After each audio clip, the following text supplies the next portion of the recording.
St. John's was so big into the fishing industry back in the earlier years, up until we say the recent times. Yeah.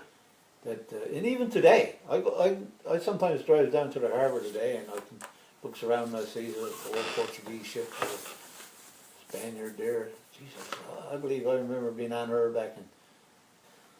I went down one night.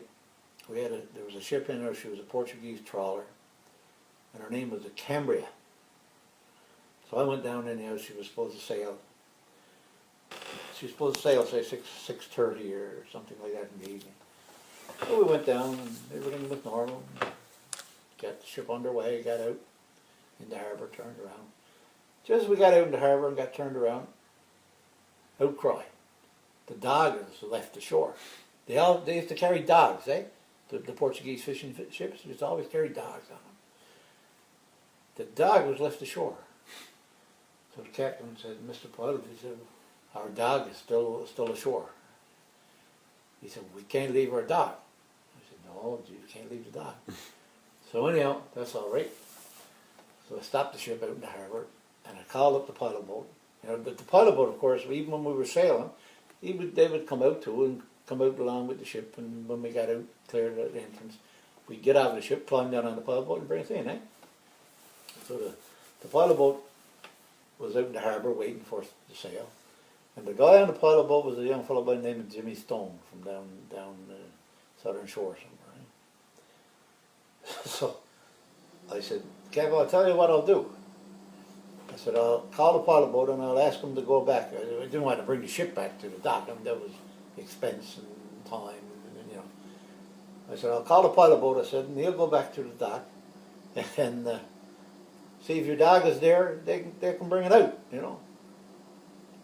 So they were all up in here with the spyglasses looking, and sure enough, well, they saw the dog in on the dock where we just left, running back and forth, eh? Oh yes, he said, the dog is on the dock, eh? So I called up the pilot boat, I said, Jimmy, I said, go in to pier number 11, I said, and there's a dog in there, belongs to this ship. I said, take him aboard the pilot boat and bring it out. So he said, yes sir, yes, I'll go in now. And you know, he went in. And they were in there the longest time. And by and by he called up on the radio. He said, I can't get that dog. He said he won't come aboard the pilot boat. I said, what? The dog won't come aboard? No, he said, he won't come aboard. I don't know why. He said, we can't catch him. He said, I said, you know why you're not catching him? I said, you're not talking to him in Portuguese.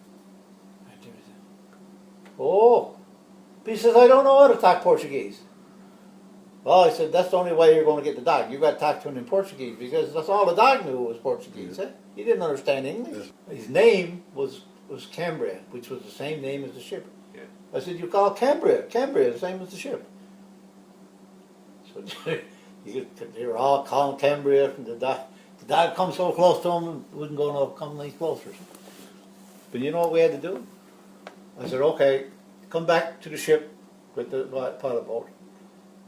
So anyhow, he came out last night, and I said to the captain, I said, send 2 or 3 of your deck hands in the pilot boat to go in.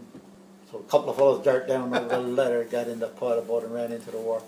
And the pilot boat wouldn't touch the wharf hardly. And when the Portuguese fellow spoke to the dog jumped aboard the pilot boat so large as life to come out. We got the dog aboard like that. Yeah.